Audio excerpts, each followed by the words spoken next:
Welcome back to the Outliers Project, you guys. I'm Molly Hawkins, and thanks again for joining me. This show is about people who choose paths that don't make sense on paper necessarily, who build lives, businesses, and identities outside the obvious lanes. Now, outliers aren't just defined by what they've created, but by what they've maybe resisted, what they've returned to, and the parts of themselves they've had the courage to let out in a world that doesn't always make space for them. In this interview, which I hope is the first of a few interviews that I get to do with multiple stakeholders in this debate and this conversation, I got a chance to interview Dr. Fran. He is the Science and Advocacy Director for Washington Wildlife First. I hope you guys enjoy the show.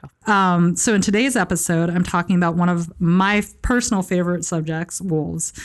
To catch you up or anybody up, I've always loved wolves. I was that kid that had wolf t-shirts, blankets. Okay.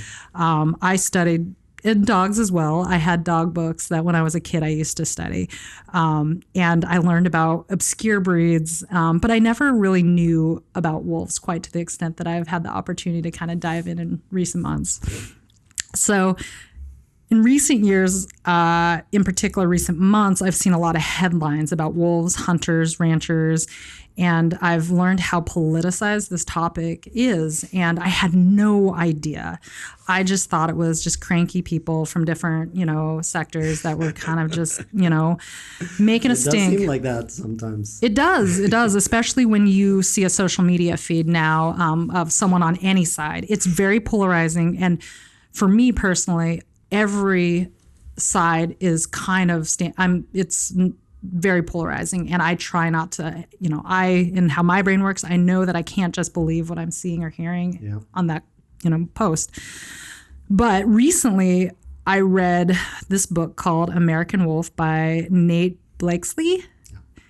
It's beautiful. It's informational. It documents the story of the reintroduction of wolves to Yellowstone back in '95 and the years to follow.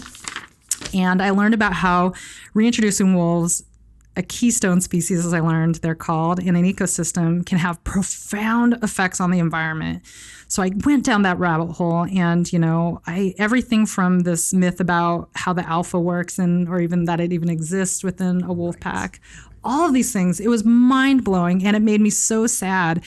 To some people, they really represent, this ecological kind of recovery kind of conversation. There's loss for others, depending on, how you grew up. I have a friend who grew up in Montana, who has a ranch, and she talks about loss and the things that she's heard and experienced growing up. And then to others, it means it's challenging their way of life, in some ways. So, my goal for this episode is to really bridge understanding, ask people who have stake in science and information to share, and then hopefully brings multiple perspectives together so that people can actually make good choices for themselves and not let the media make these choices for them. Awesome. That's kind of like that's another shared ground. Absolutely. Yeah. I mean, you think about what's going on from Venezuela to Minnesota, everything happening. Most people are very skeptical of what they see, and they, want to know really what's going on. We're limited by what information is out there. But what I've learned about wolves in particular is there's a lot of information out there. And with a little bit of digging, you can find that what we're being told isn't necessarily the truth. Absolutely. I like this. Interdisciplinary scientist and animal advocate. What does that mean? So, the way I usually explain this to people is that I like to work as a sort of translator and help people connect the dots and help them see that science and ethics and policy aren't silos. They're interconnected in very nuanced but important ways. And so my job as an interdisciplinary scientist focused on wildlife issues and conservation issues is to bring those three realms together for folks. How does science connect to ethics? How does ethics and science connect to policy? How can we use both science and ethics to triangulate in good policy for wildlife and for our entire community of life? So I'm not a biologist. I don't define myself as an ecologist. I don't define myself as an ethicist. But throughout my academic work, I've tried to steep myself in all those disciplines so that I can provide folks with a holistic view of what's going on here and how do I interpret in terms of values and facts what's going on here and what we should do about it. So are you translating and interpreting for those groups or for the general public? For the general public, yeah, and for those for scientists as well. Folks within these silos. Right now, a lot of scientists don't really understand that science is also guided by values, for example, and that comes from philosophy of science, right? And scientists say, well, our science is objective here. It's like, and then I ask, well, how did you select that question that you were asking here? I've learned working in marketing and working with data through the lens of marketing that you can position numbers in a ton of different ways. Absolutely. It's not black and white at all. And not just the numbers, but the question itself. And we can talk about it with wolves. Some people are very focused on, well, the important question here is how many wolves can we kill while still having a recovering population? Yeah. And then agency science may focus on that when, for us, the question would be, how do we craft policies, scientifically informed policies that lead to the well-being of wolves as well as humans? Yeah. Not the same question, right? What leads to issues with funding and the type of facts that are relevant to these issues. You're kind of a diplomat, in a way. I feel like, to do your job right, because you do need, Absolutely. You need those relationships with all the different parties to be effective, I think. Agreed. Originally a political science and economics major. That's wild. And how does that fit into the... Well, at that point, animals weren't, and conservation wasn't forefront in my mind, just growing up in Puerto Rico, and my kind of just like upbringing was very focused on social justice and caring and compassion for those that are most vulnerable, which kind of inspired my my kind of inclination within a Catholic family to become a priest. Later evolved into trying to do something for those that are less fortunate or more vulnerable. That transformed into how can I do this politically? Maybe at that point I wanted to become, maybe a legislator, a policy analyst, someone that, policy was always at the forefront, but not quite conservation on animals. That came later when I got introduced to the wolf issue during my graduate studies. So in a way, we have a similar kind of connection in the way that we approach this issue and how we got started into it. I just took that to a doctorate and a postdoc. Why do you love wolves? Wolves taught me that I should ethically consider other beings that are not human. So when I started my PhD on wolf conservation and all that stuff, I had taken political theory and all that stuff, but I hadn't, become very familiar with ethics. And I was interested in the wolf issue from a political analysis perspective.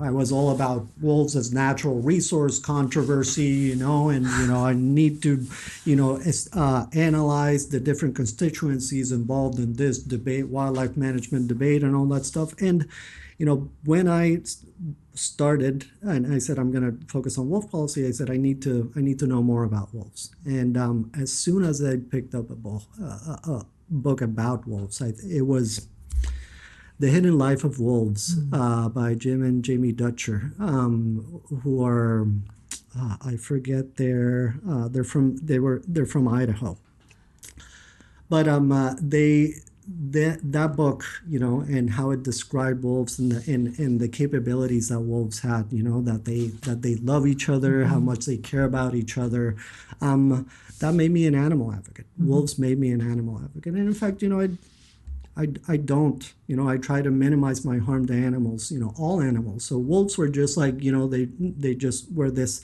bump in the head that told me, hey man, like we're here, we love our life as well. We can be harmed. We like our families. And so why do you have to come and harm us or disregard us, right? Not even consider us in your policies. Our lives have value and they matter to us, and they should matter to you, and you should be respectful of us, and they just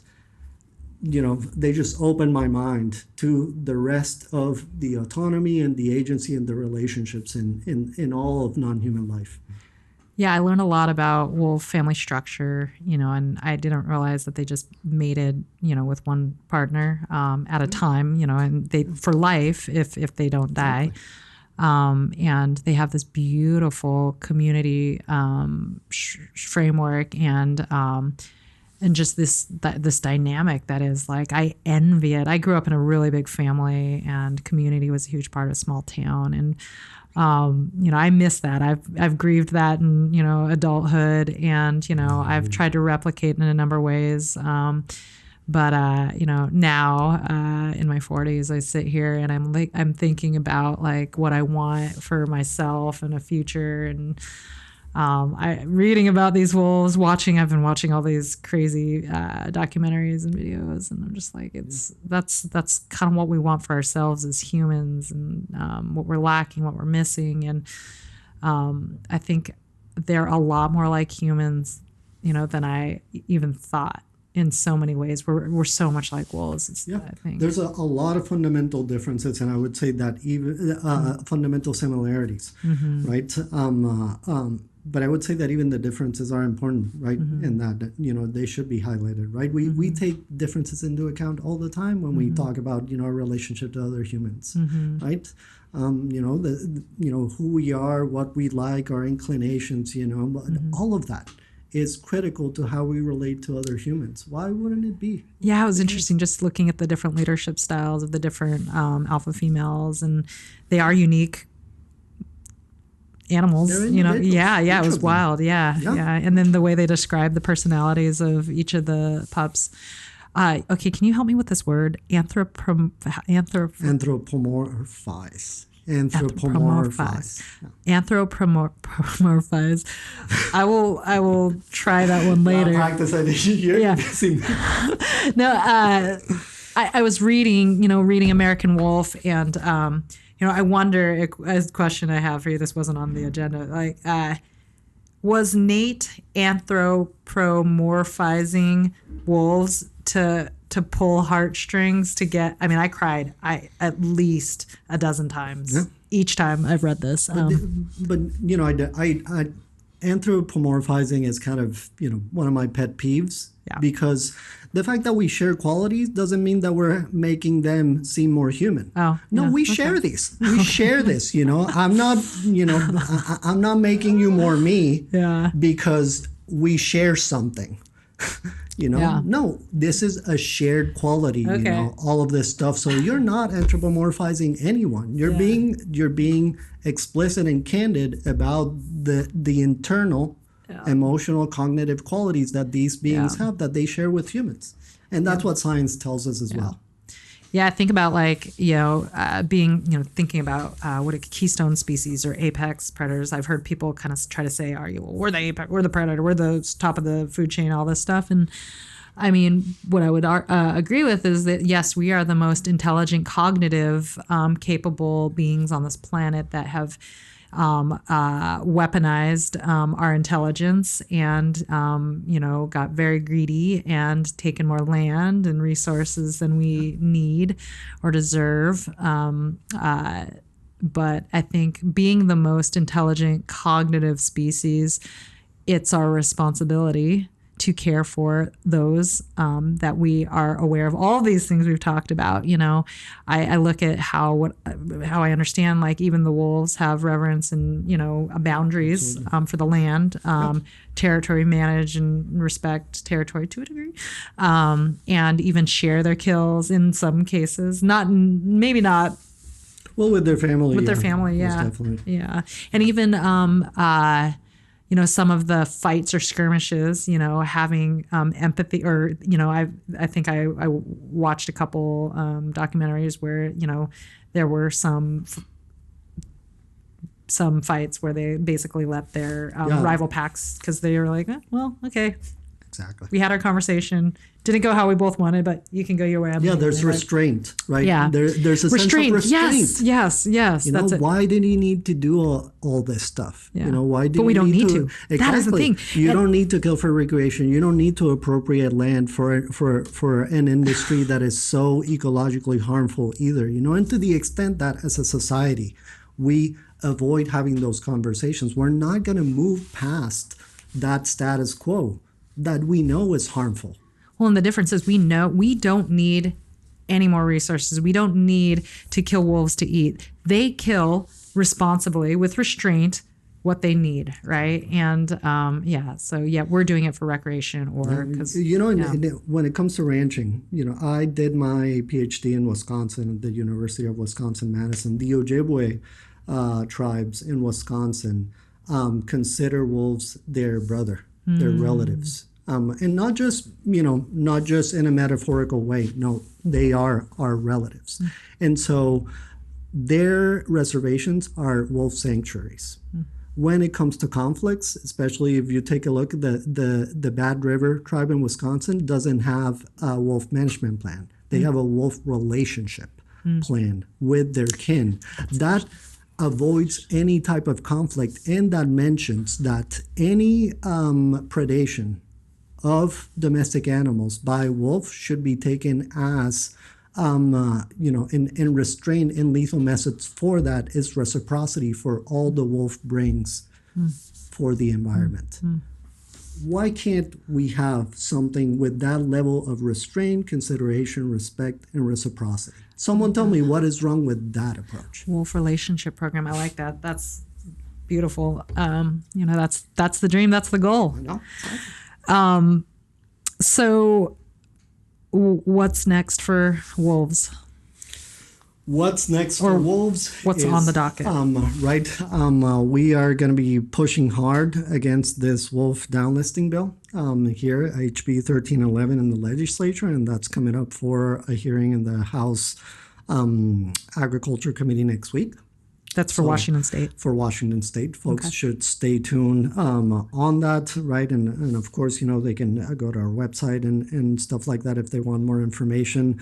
We also have a rulemaking in front of the commission, the Fish and Wildlife Commission, to improve and reform our approach to wolf conflicts, to minimize wolf killing and to make the approach more transparent and more accountable to the public so the public knows what's happening and how decisions are being made.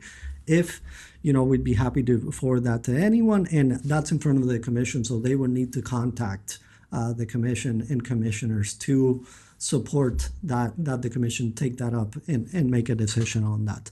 Other than that, we're always standing by to see what shenanigans are going to come out of the department to see if we have to take them to court as well for trying to kill more wolves and decimate more wolf packs. There's something bigger at stake, I think, here, because the conversation of wolves is the same conversation that's being had with, say, bears. I heard an NPR story recently, and it sounded just like the story about the wolves. But then when you zoom out a little bit, you look at our resource wars, amongst other countries, humans, and I think there is something tangible that I think people can wrap their head around with something as quote unquote simple as the wolf debate and issue. That I think if we can learn how to come to the table and problem solve something like that, hopefully you could take that and apply that elsewhere. You nailed it. Yeah, you nailed it. That's my hope as well. This is a particular manifestation of a much broader issue of worldviews and a relationship to not just the environment we're talking about here, but to wild animals and who they are as individuals beyond species or population. And why is it that we think that we get to make decisions for them? Exactly. I understand that. That's a whole other thing. So you sit at the intersection of science, ethics, and policy. Can you explain your work to non-scientists, let's say maybe a 12-year-old? I try to, bridge the gap between values and facts for decision makers, and make sure that they consider all interests involved and affected by their actions.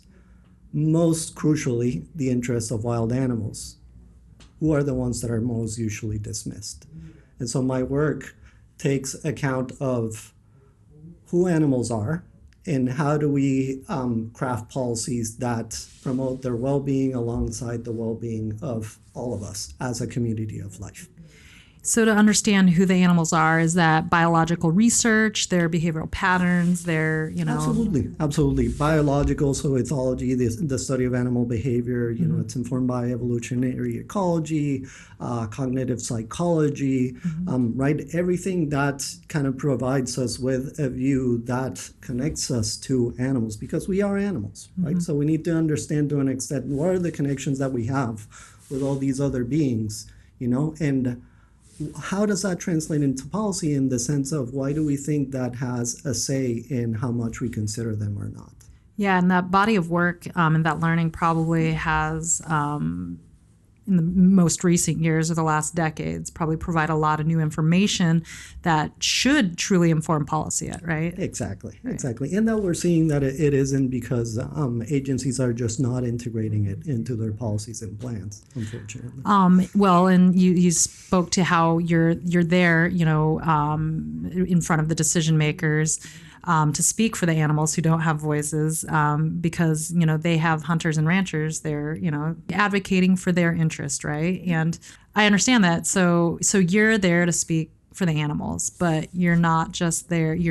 Are you talking to the hunters, ranchers, and all the other stakeholders as well? We are. And in fact, I would think that just having those three bins is helpful for kind of just opening up the conversation, but there's a lot of overlap, right? I'm an animal advocate. I know that some ranchers are wild animal advocates as well. I know that some hunters are animal advocates as well, right? Subsistence hunters are very respectful, for example, with their use of animals. Many of them, right, and just, to not generalize, but you would think that they are. And then there's not really a dividing line here. It's more, there are overlaps in all these categories, right? Yeah, absolutely. And that's, I have some questions down the road that I was going to hit, but, for me, I have friends across all parties, from hunters, ranchers, folks that are engaged in, environmental work all the way down to wildlife conservation. And, I think the thing that brought a lot of us together was the outdoors and wildlife, or being in wild places and the outdoors. And so I know that a lot of us do care about these places and these spaces. And I think right now a lot of people are worried about them for their own reasons, maybe. But I mean, where do we meet in the middle? And then where can we all compromise? Exactly. That seems like the dream, but is where the dream, does it get thrown off when dollars and cents come into play? Do you think? Is that what? Not just dollars and cents. I think a lot of it has to do with worldviews of, what our place in the world is relative to what the place of animals in the world is. It has to do with worldviews of being more considerate versus more dominating towards wild animals. And social science has also revealed a lot of these differences in worldviews between, for example, the agency and agency staff and agency decision makers and the public. Agency decision makers, agencies in general, have a lot more what are called in social sciences traditional worldviews towards animals, worldviews that focus on domination and the use of animals and the value of animals only instrumentally for what they provide to humans. Versus we're seeing that the public holds more and is increasingly holding more views that are described as mutualistic towards animals, which means that they consider animals increasingly in their decisions and how wild animals are affected, not just species and populations, but as individuals as well. And they consider those animals as part of their social community. And therefore, that gap, there's a real gap in values there that leads directly to different prescriptions in terms of policy. Because if you're more dominating rather than considerate of animal well-being, then you may be more inclined to uphold certain policies like killing of wolves versus non-lethal methods. So to kind of catch up and circle back a little bit. I met you at a Washington Wildlife First event, a benefit event, and I was introduced by a contact, and I had never heard of you before, and you personally, or the organization. So, and it really got me excited to see the work that you're doing, and I can only imagine that there's other people out there curious about, maybe just what they could do, not necessarily thinking about a career pathway. But, I'd love for you to kind of back up and tell me a little bit about Washington Wildlife First for folks who don't know about it. Absolutely.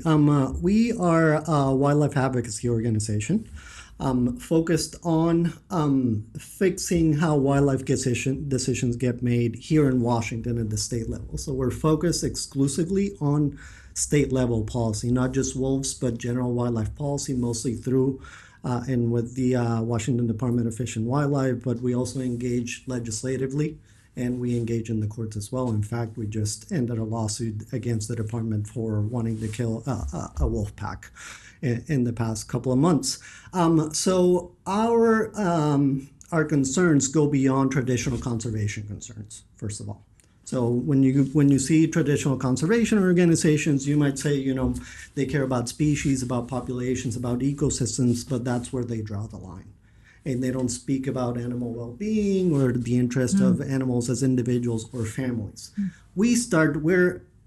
I consider ourselves a bit more holistic, right? Because there's all this science that backs up considering animals in a number of ways, right? We know through scientific evidence that animals are individuals, that they're feeling, that they're conscious, that they're social. A lot of them, wolves, bears, I'm learning especially, man.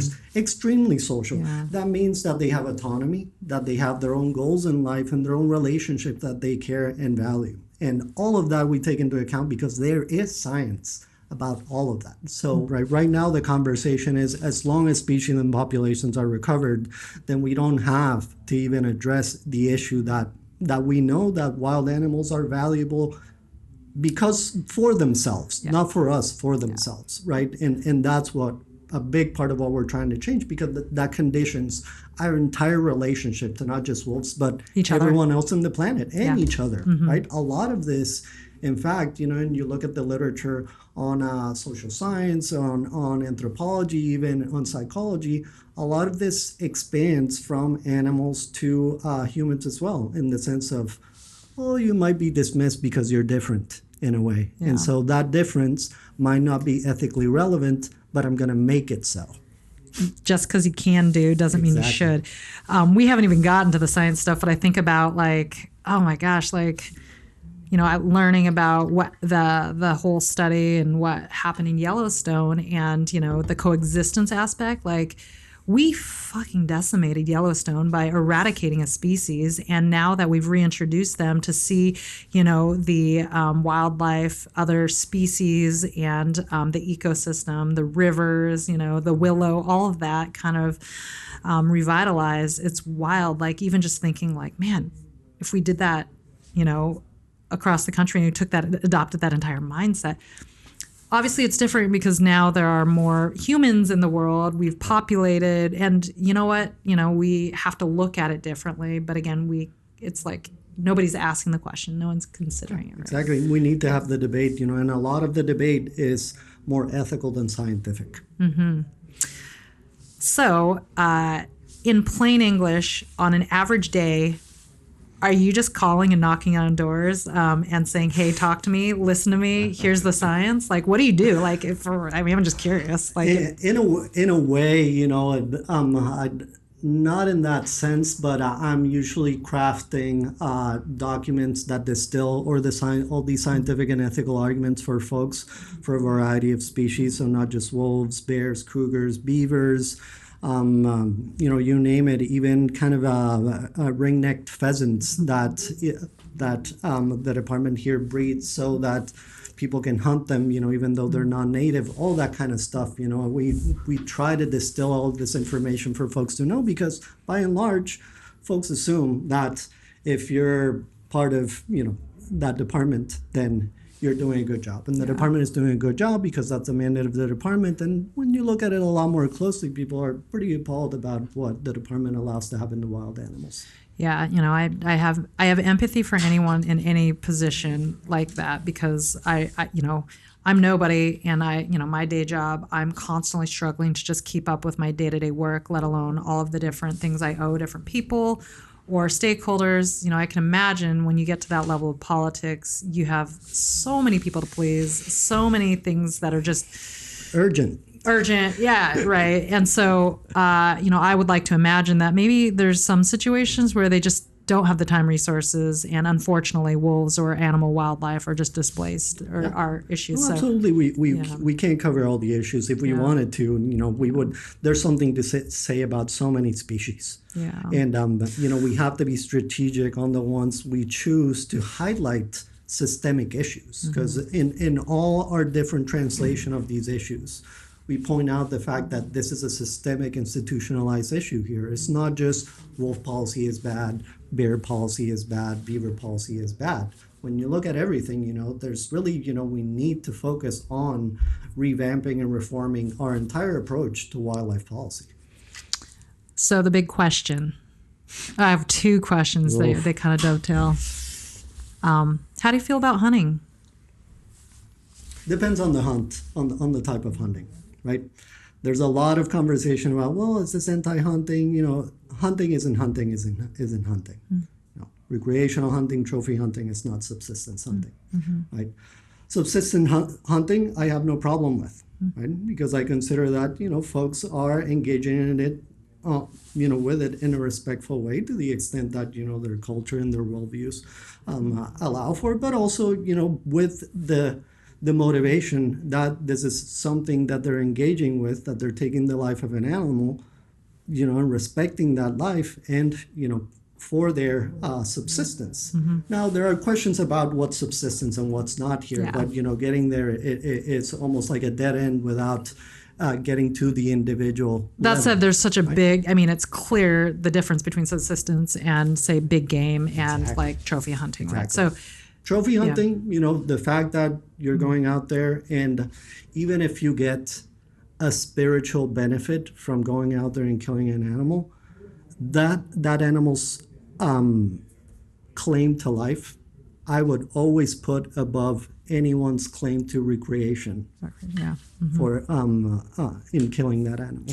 I think most of my friends would probably, even hunters, would feel the same way about the big hunt, the trophy hunting. That's what I mean. Most folks are subsistence hunters. There's among all hunters, only a sliver go beyond that to be recreational. And so that's part of what we try to do as well, is move the debate to, hey, it's not anti-hunting or anything. Not all hunting is equal here. We need to, again, look at the motivations, the ethical motivations for engaging in these activities, and ask, is this a legitimate reason, recreation or subsistence, for taking the life of an animal? So second to that, I don't know how to ask the question, but how do we decide what is okay to hunt, right? Because, I've heard just casually people are like, well, why can't we hunt wolves? Who gets to decide wolves over, deer over elk? Is there scientific proof that says, numbers, population of deer, elk, is different, but then also their social needs patterns, blah, blah, blah, blah. Why? Well, the why is an ethical question. It's not a scientific one. It can be informed by science, right? But ultimately, it's a question about values. Why do you want to go out there and kill that individual? That's a pretty clear question. Is it recreation? Is it subsistence? Is it a commercial need, like commercial trapping, for example? And so, all of these have their own kind of nuance, in the sense that there are a lot of harms that come to those animals depending on which animal we're talking about, right? Like social harms, for example. When you kill a wolf, you're not just harming that wolf. That wolf God, especially if it's the alpha mother, father. Exactly. Yeah. But those wolves, have other wolves that care for them, that are going to be harmed. Their survival is going to be diminished as well, or reduced. And so there's all these harms that we need to take into account that never make it to that calculus of, should I be doing this? Yeah, I've read about and I've heard about some of the packs and recent kills, sanctioned kills. I think across Montana, Wyoming, Idaho. Is that right? And they've shot collared dogs from Yellowstone, or wolves, dogs. Can I call them dogs? Is that appropriate? I call my dogs wolves. So, and in some cases, in the case of '06, for example, or she was the alpha, or any of these providers, the packs then dissolve, or like you said, if the numbers they had a strong pack with certain numbers, if that number is diminished, they can't maintain their pack and their territory. And it's so, yeah, I guess if people knew that, I think I bet some folks who have hunted wolves, who've got tags, maybe didn't know, or were indifferent just because they didn't know what they didn't know. Right.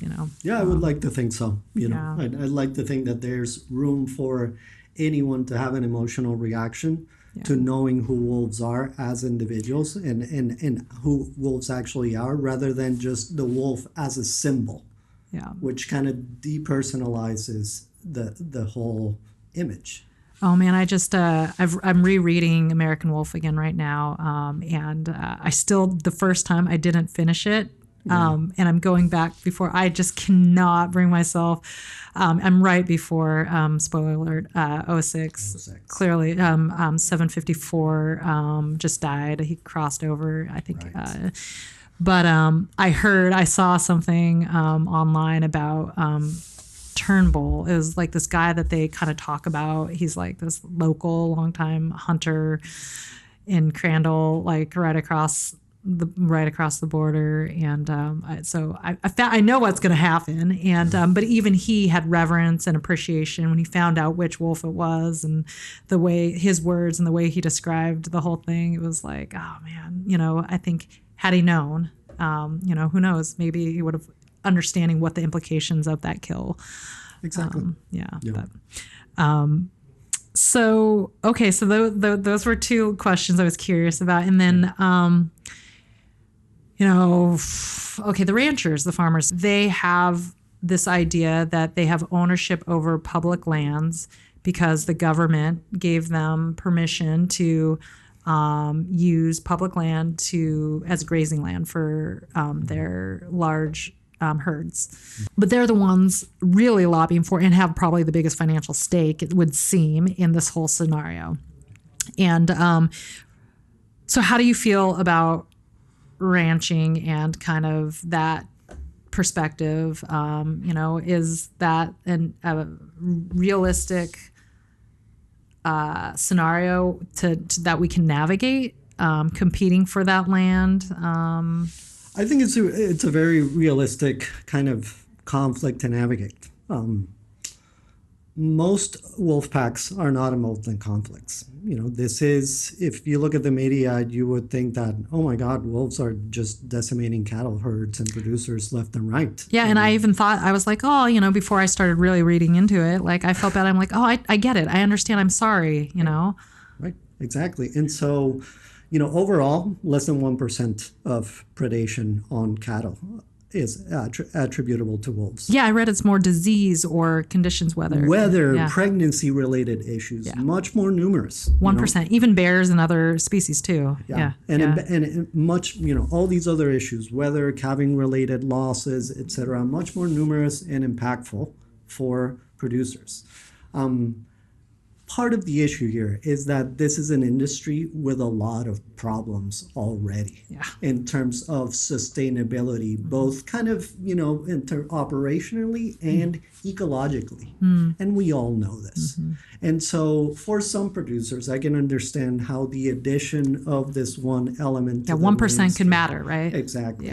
Might be troublesome. Then again, there's a lot of science backing very effective approaches to mitigate these issues. And by and large, the issues that we see, for example, in Washington are with one or two producers that neglect largely to protect their cattle and lead them out of public lands that should be reserved for wildlife instead of converting them to pastures. And when I just watched a documentary that was just released. There's a guy here in Washington who works with local cattle farmers and ranchers to come up with systems and ways to kind of manage predation. And there's very effective examples of scaling this up. We have for example, the Wood River Wolf Project in Idaho. Has been going, implementing non-lethal methods to protect, I think it's sheep and cattle there from predators, including wolves, but also bears and cougars. Since 2008, and they've been very successful. They've published studies of how effective their non-lethal approaches have been relative to just areas adjacent to them that don't have their approaches that continue to kill wolves. I did just, so I watched this documentary, and I wish I knew that. I'll share it with everybody, but I can't remember the name of it. But it was really cool to see he unpacks kind of the different methodologies. And but then right after that, I heard an article, or I heard a story on NPR, I believe, about a pack in California. They spent a lot of money and tried everything. And unfortunately, they had to kill the local wildlife department decided they didn't want that to be a learned behavior that passed on to the family of wolves, so they did decide to kill them. So wolves are smart. And unfortunately, if gone, unmanaged, they can learn, and so it will happen. Yeah, it's not outside the realm of possibility, right? We see how these things can just happen and then snowball. Yeah. Right. There are some, right, I'd like to think that there's always more that can be done, especially knowing how state agencies sometimes work through these issues and the interests that they prioritize when they take these decisions. Could more have been done for this pack is a question that I would ask. Yeah, like, why couldn't they put them in a zoo? I know zoos are shitty in a lot of ways, but or there's all these, I'm trying to figure out how to buy land in Montana and create a rescue for animals or something. Yeah. I don't know. I'm like, why was killing them the only option? Is that the only option from a science? I wouldn't think so. I wouldn't think that that's the only option. And again, that's something that, if you really want to avoid killing someone, that's also not a scientific question. Well, yeah, I know. We can avoid killing each other. We're not killing each other. We've made that conscious choice. We could choose to not kill animals, right? I feel like there are there was in North Bend where there were some cats that I think attacked a woman on a bicycle. Took her.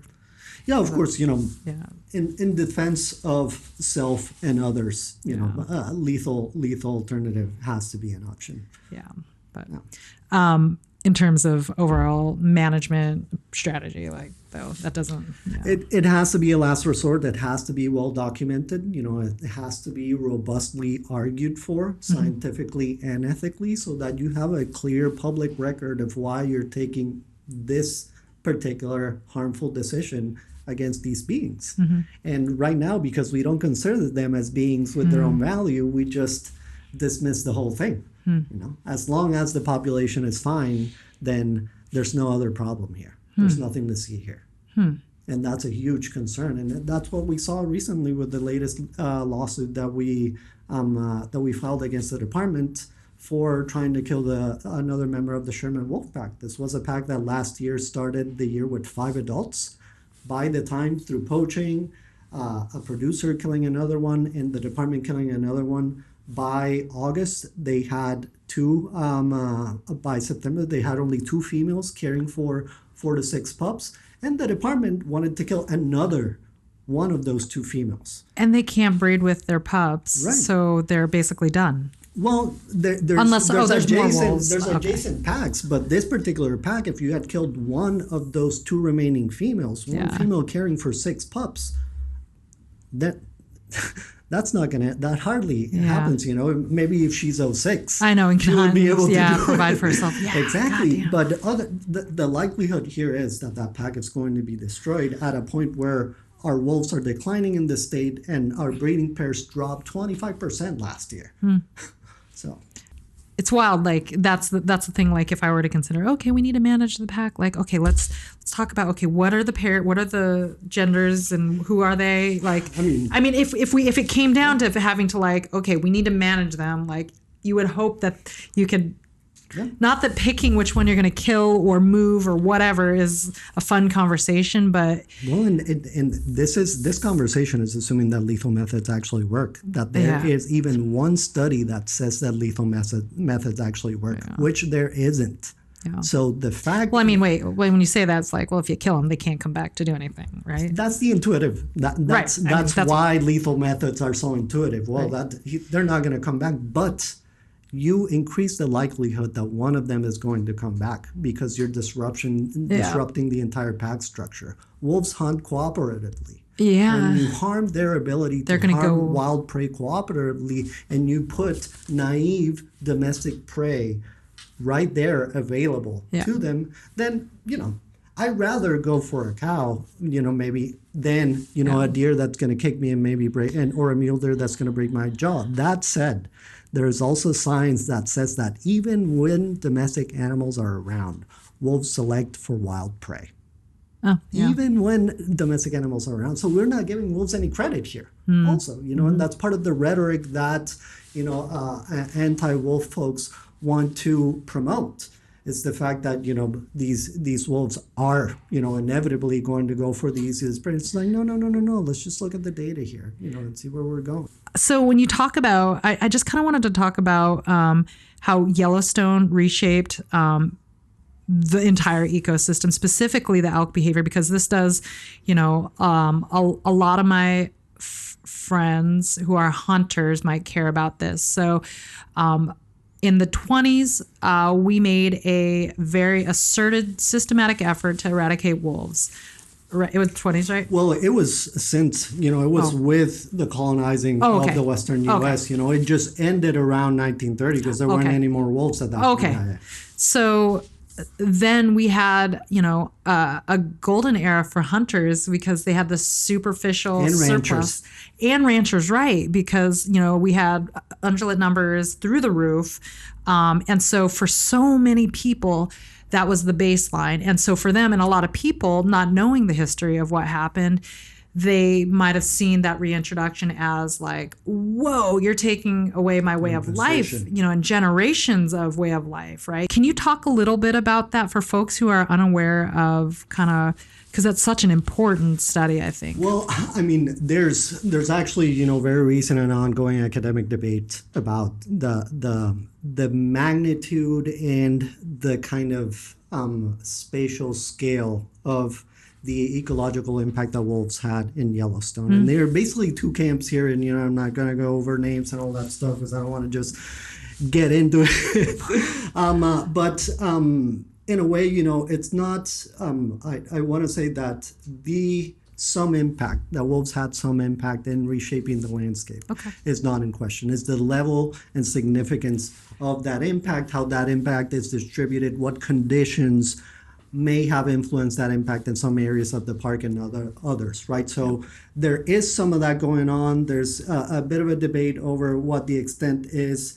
Their impacts may be, more complicated, more nuanced and limited than, what we thought of maybe 15 years ago. That's very fair of you. I still want to give the wolves all the credit, but, that's interesting. I haven't seen those recent studies. So I think one of them came out maybe a couple of years ago, and then one came out another one came out this year. And, these camps have been going back and forth with each other. And there's good science on both sides, right? It's one of these issues that the truth lies somewhere in between. Yeah, absolutely. I think that is life and everything,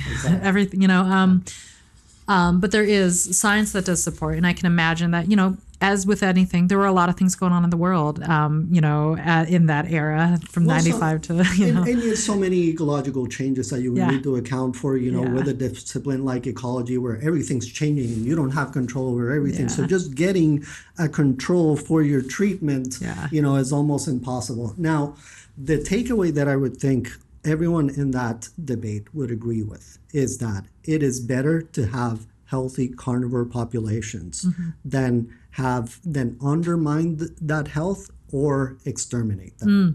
Yeah. I was learning, one of the things similarly to the ranchers, in the predation with with the elk, reading that, everyone wants to blame the wolves for elk population, but a larger percentage came from disease and all these other factors as well. So, but in fact, that wolves help manage the diseased or the less healthy populations with ungulates, which is actually a good thing. So then only healthy genetic lines continue. In fact, but the recent studies say that they could be a really good weapon against other ungulate diseases like chronic wasting disease, which we just started getting here in Washington. We had our first case last year. There's documentation, a private company documented another case in mule deer instead of white-tailed deer earlier, maybe a few days ago. And so, we're missing the ecological role and how important these individuals can be for us and our relationship to the rest of the biosphere as well. So why do you think people fear wolves so much? That's a great question. And I think, it's mostly cultural. It's not experiential. And I think the science bears that out because there haven't been, there's hardly been any human-wolf conflict, just taking their domesticated animals aside. Hardly any attacks of wolves on humans, in North America or anywhere else. I think in the last 25 years or so, maybe 2 attacks in all of North America. So U.S., Canada, Alaska, and all that stuff. So, I think it comes more from cultural kind of, ingraining, folklore, symbolism of wolves, definitely not from real encounters, I would say. And so the risk doesn't really match the fear here. Science also shows us that wolves are, they're cautious, they're social, they generally avoid humans and even, they're domesticated animals. So this fear of wolves kind of just says a lot more about us than what it says about them. With added to all this kind of cultural baggage that we put on wolves, starting with, Little Red Riding Hood, all the way to what's that Liam Neeson movie that came out a couple of years ago that portrayed, just massive wolves out to get Liam Neeson, out in the snow. I think there's a lot of that in recent films as well. Like I want to say Frankenstein portrays wolves as these vicious, creatures that are just out to kill or just, harm someone. I think there's a lot of that, and then you combine that with scapegoating for a variety of other reasons. You combine that with scapegoating wolves for political reasons, for example, right? Wolves as an instrument of the federal government to take my rights away from me, to manage my land or my property, or what I want to do with it, right? Or my activities, right? If I want to trophy hunt, then why does this animal need to be protected when I think there are enough of them already? Right, so I think it's a very dangerous combination of culture and using wolves as scapegoats for the federal government, and and anything that I don't want the government to do to me or my ability to do something for this species, I'm going to blame it on the species, and that's going to increase my hatred for the species. And, a very focused, concerted effort to promote that message and position could really grab a hold of a culture and a nation, right? Yeah, that's interesting. I never thought of it that way. You're limiting their dominance, right? When you have, we talked a little bit earlier about how some folks hold more dominating views towards wild animals and the environment and more exploitating views. When you are, imposing restraints with that dominance, then you're going to get pushback, right? That I think that's where we are right now. So, can you talk a little bit about why killing wolves fail as a management strategy? You mentioned it earlier. Well, absolutely. I mean, there's and this is something that I've worked on, and I've co-authored a few papers on this. I'm currently involved in another study on this that is a review study.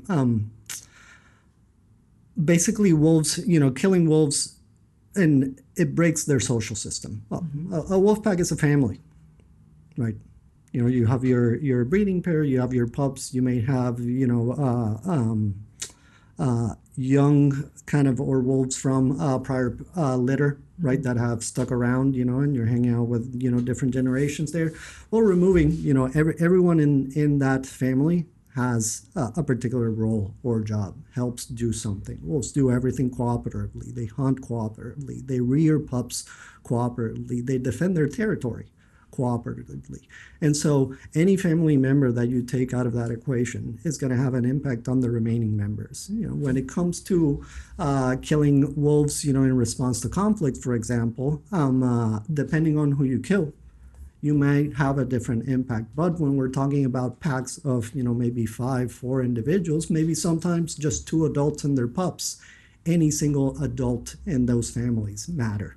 And by taking any of them out, you are, again, undermining the ability of that pack to do anything. Hunt, rear, defend their territory. So say that, you kill a wolf, and then, that pack isn't able to defend their territory, and you say, well, those were natural mortalities. So that's not, you're never going to tie that to your lethal management action. You're going to say, well, that pack disappeared, we don't know why. It might be that another pack decimated them. But then, you're being naive in the fact that you're not linking your killing to the fact that that pack wasn't able to defend itself or rear its pups or, hunt anything else that wasn't cattle. Well, and the goal should be coexistence, right? Because otherwise we're just operating reactively, and we're never going to. Absolutely. We'll just be chasing our tails, spending money. Yeah. Now that I documented that in the Great Lakes with my research, but that's also been documented in a lot of other countries. Slovenia with wolf populations, of course, Slovenia, Slovakia, latest one, Latvia, I think as well. Latest one, which published maybe a couple of weeks ago in Israel, with the Golan Heights wolves. By and large, the more evidence we get from lethal management is that, you harm other members, you harm the ability of the pack to do anything, and potentially you're exacerbating the issue by disrupting that social structure, which then allows wolves, you break up that family and wolves are going to go on their own, likely just displacing the issue. Right? Yeah. And that that's even worse, right? That builds into the perception, though, because then I don't have the issue, but then the perception is, then he needs. It's his problem. Then he needs some lethal management. But what you're doing is just playing whack-a-mole. Yeah.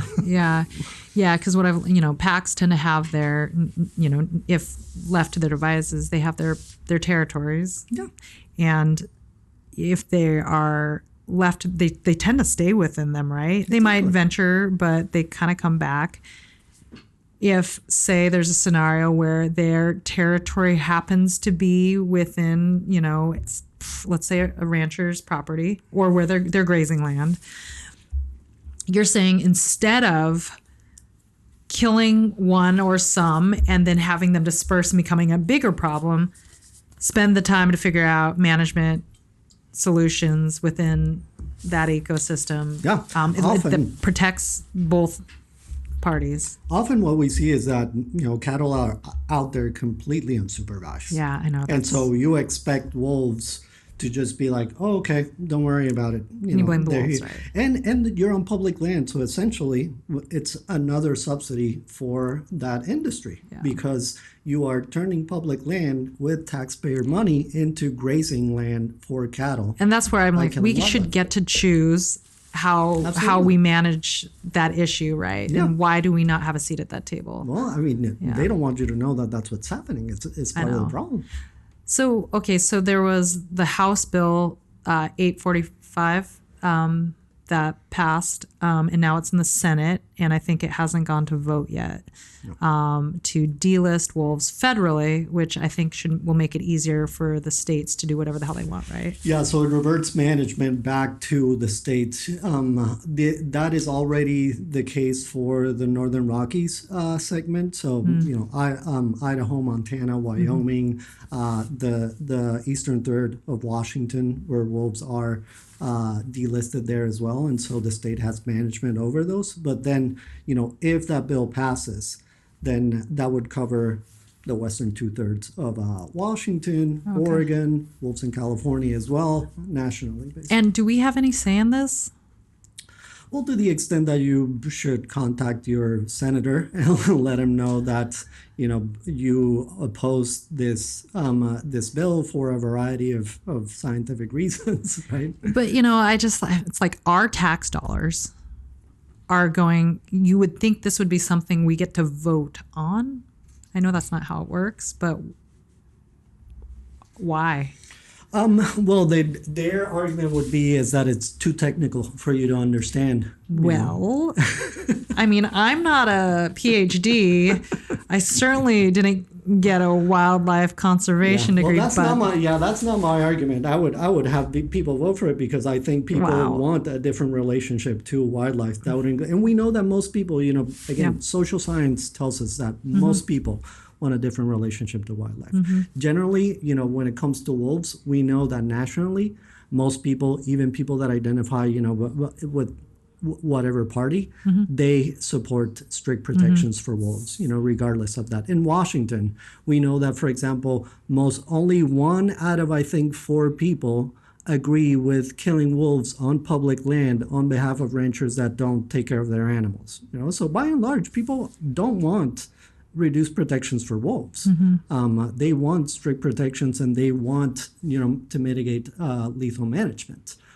So they just need to be a bit more connected to the issue and engage with certain specific political actions that convey that message to decision makers. Do you think because the ranchers who are in the pockets of the decision makers, because do you think they're the ones controlling the narrative, and that's why it's where it's at? I think, I wouldn't say that folks, at agencies are getting bribed or anything like that.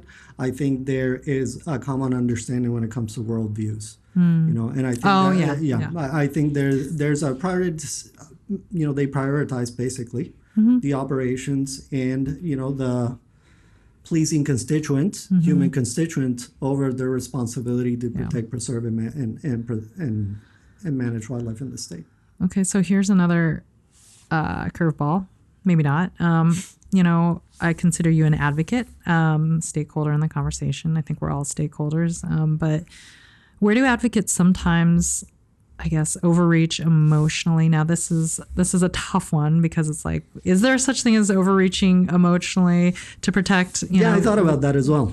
But, how I see it, like I said, before I really knew anything about anything, there was a time where I'm like, oh my God, these like hippy dippy wildlife nerds just crying about everything. They'll cry about whatever you can. I obviously care about animals, but then of course I felt the same way about the ranchers and hunters that were complaining and whining, and I'm like,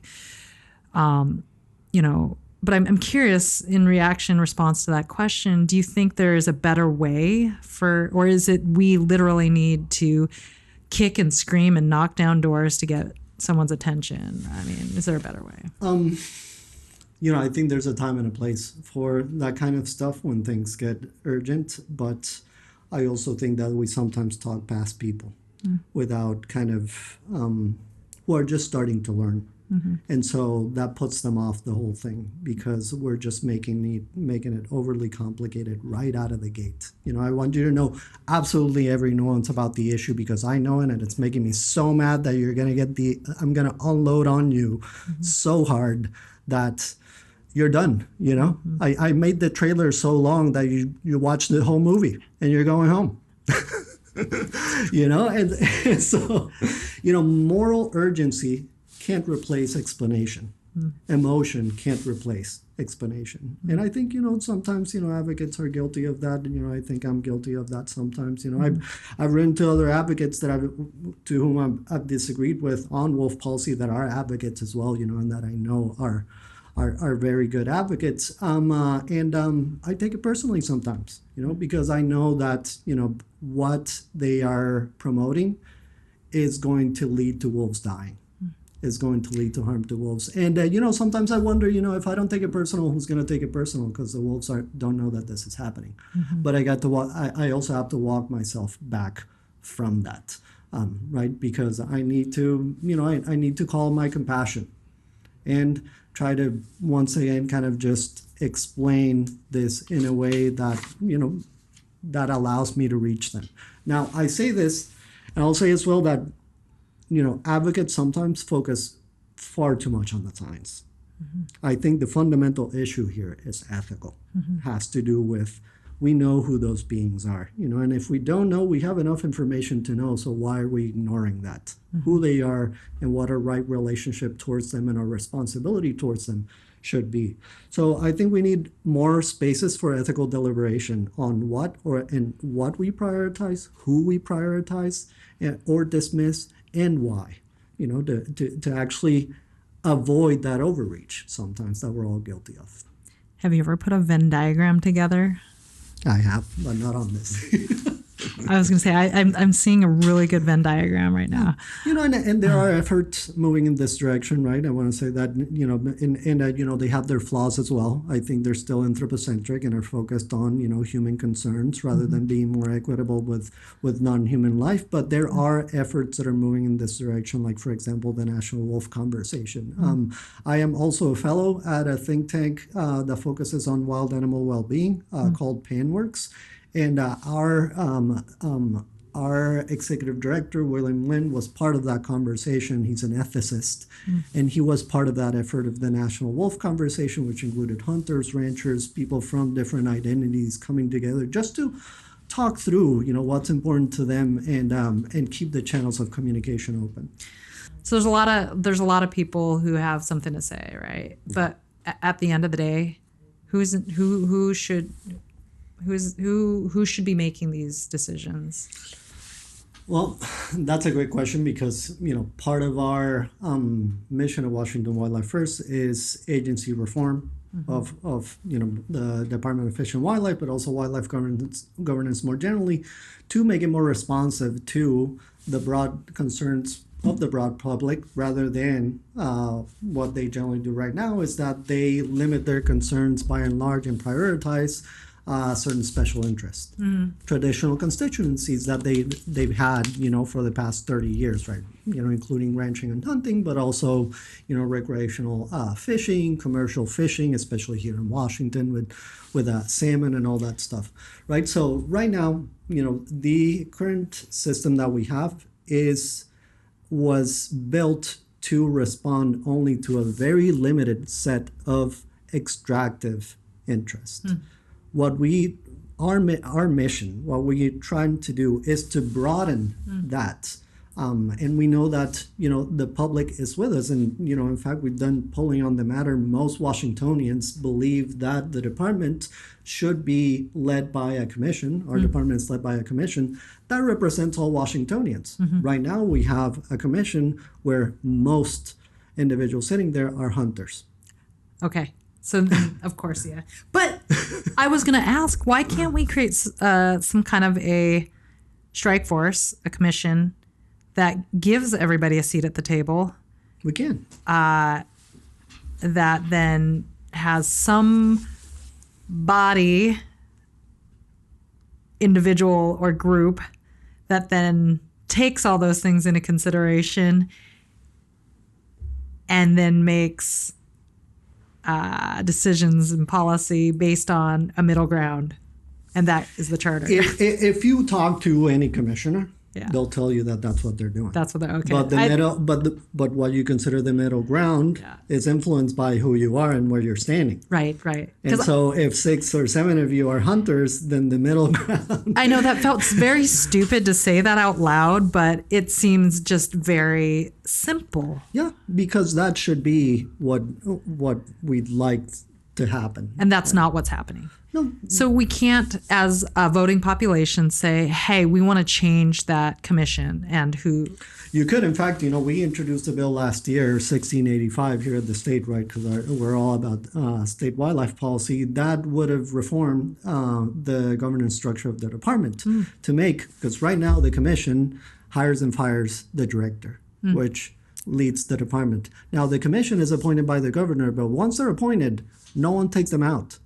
For 6 years. And so these none of these positions have even an inch of democratic accountability to them, because these are political appointments. The process is hardly ever kind of transparent, hasn't been transparent to the public. And then once they're there, you have no way to get them out, and they can listen to you or not. It's up to them, and good luck trying to make a case for the governor paying attention to that, because let's be kind of candid here. Wildlife policy is not at the top of the list for governors or any major decision. So who's our commissioner right now? So we have 9. We have 9 commissioners. Yeah. And you said it's largely hunters. Largely. Okay, which isn't a bad thing necessarily, but it kind of conveys a certain biased position and a bias towards a certain constituency. And that's reflected in the policies that they approve or sanction. Well, how many years do all those people have left? Of life. I don't know. They rotate, so it's 3. So 2, 3 were appointed last year. There's 3 more up at the end of this year for reappointment or kind of appointment of someone else, and then the next year 2 more. Right? And we don't get to vote those people in. No. The governor does that. Yeah. Can we write our governor and tell him, like, if you knew that the process was happening, but no one's going to tell you? We might, but no other organization is going to tell you, because it's an inside political game who gets appointed. Well, that seems like a wonderful call to action to listeners to just set an automated schedule email to our governor to go out every single day to let them know that we want. They will listen if they're getting. Let's see, how many people are in the state of Washington? Let's see, there's got to be at least like a couple million. Yeah. Okay. 8 or so. And so if we got a percentage of those people, that's like, say 1,000 people wrote the governor every day. Really easy. You can schedule emails. I know. Oh boy. Well, and in fact, we did that last year for our appointments. We had a coalition of maybe 30 or so wildlife and conservation advocacy groups write to the governor, asking him to make conservation-minded appointments. Inslee at that time, he made them. He made really good appointments, and then Ferguson came and reversed both of them and put in hunters. Oh boy. So now we're in a worse position than we were a couple of years ago when it comes to the commission. As an organization, we're better because we've done such a good job of educating the population that right now we don't need to depend on what happens at the commission. We can build public pressure and go to the legislator and try to get some change happening there. Well, I'm going to look up their names, and I'm going to write each of them an email and just see That'd if they'd be great. willing to have a conversation with me. Yeah. Going forward, I think I'm just being conscious of time here. What coexistence models have the strongest evidence behind them? Is there a single methodology for managing? There isn't a single methodology. It varies on region, terrain, wolf population. Exactly. It really depends on the context, what's going to work, right? Because every operation is so different. It depends on the husbandry practices that folks have as well. But there are a number of non-lethal methods that are effective, starting with constant human supervision, which is kind of very intuitive. Fencing, modifying times of calving to line up with wild species, so that you don't have your calves being that much vulnerable to being taken because they're the only ones around. There's a variety of deterrents, light and motion and sound activated, deterrents that allow for, scare wolves off. And more are being developed. I've heard crazy stuff about drones. Oh, yeah, I read about the drones. AI being used, for this stuff. The sheets or whatever. Exactly. So flattery is particularly, but they need to be implemented adequately and at the right times. So I read about this guy who is in Washington who's helping farmers basically to set up their what would you call that? Your modality for which you're scaring off wolves. And I think he said the state pays him, if I remember. Or there's certain places where.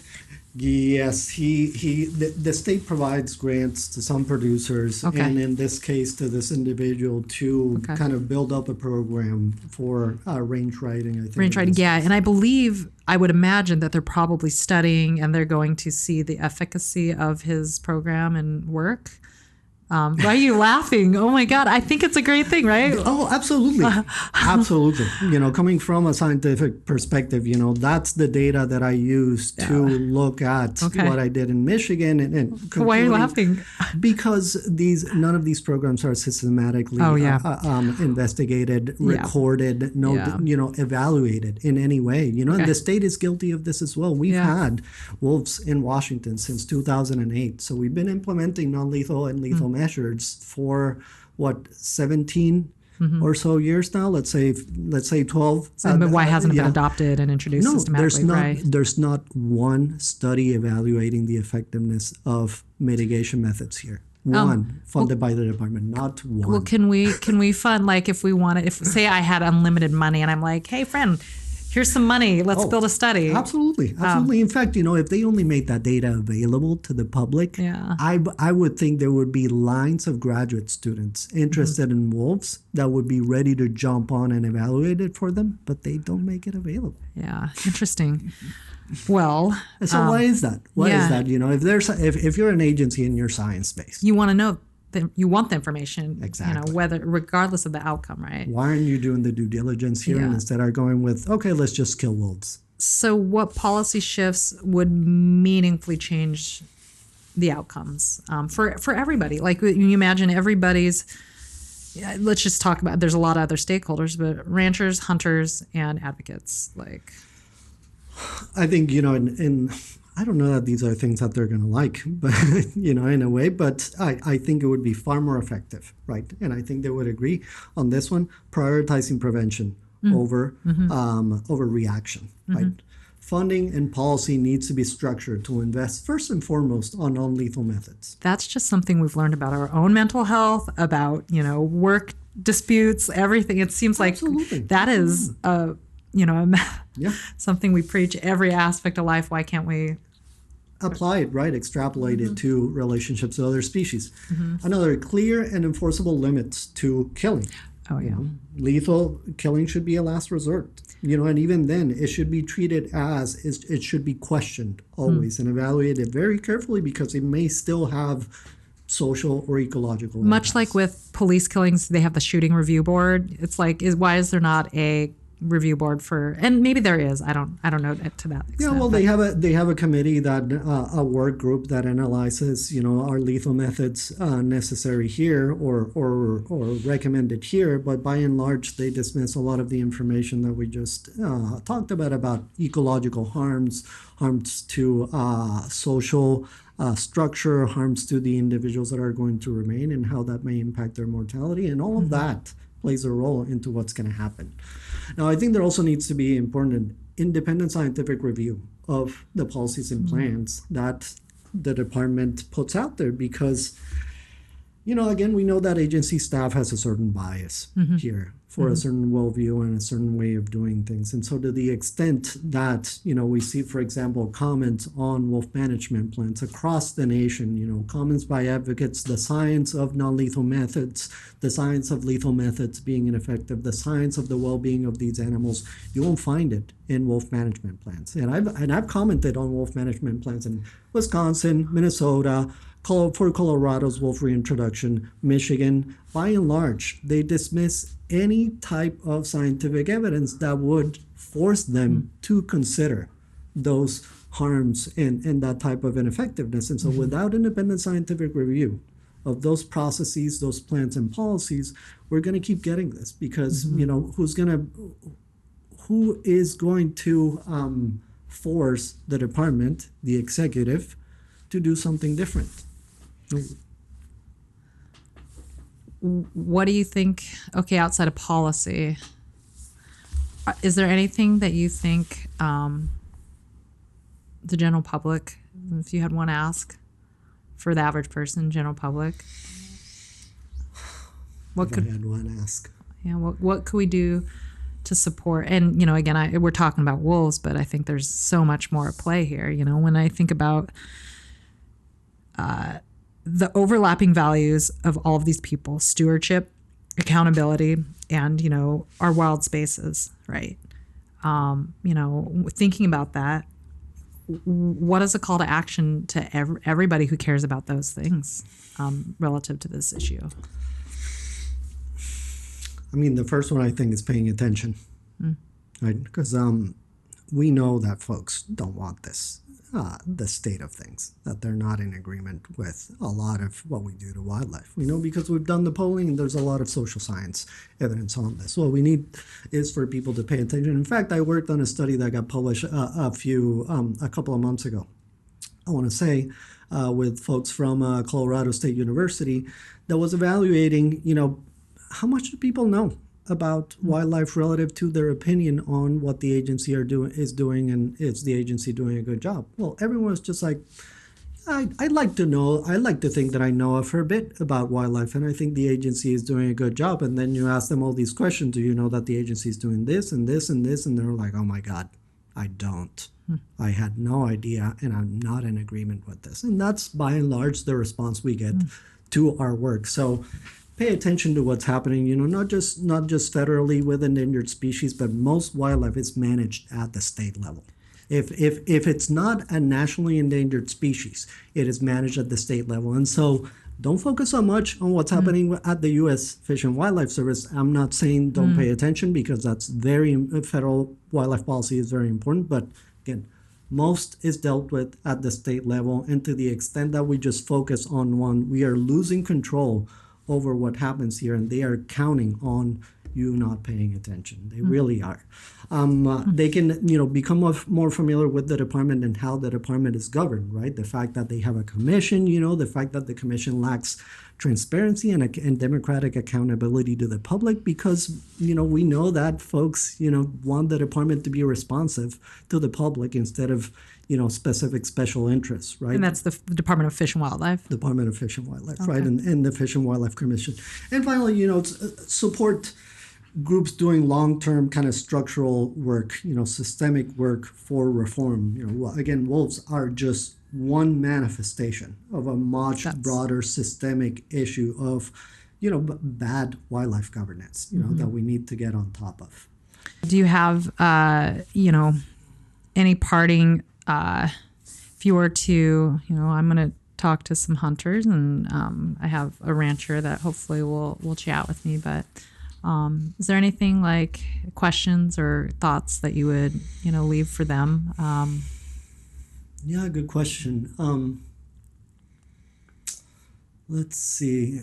I kind of like to think that, there is a lot shared here, and there's a lot Latin here that I'd like to help bring out, some sense of belonging to a community that is broader than ours, that includes non-human life to some extent. And I know that's there, even if latent, even if kind of under more polarizing issues like, folks that scapegoat wolves for, because of the federal government. I want to try and bring that out, that sense of belonging to a community where all individuals should be considered and respected, and I know that's there somewhere. So, to the extent that they could speak to that, I think that would be a great conversation starter, for a broader conversation over shared values and where that would lead us. So you think there's a place for hunters, ranchers, and wolves? I think we need to. I don't think that any of these groups are going to disappear anytime soon. So we need to find a way forward. I think we need to start also caring for the most vulnerable. And I don't know that anyone would say that those aren't wolves with what they're going through.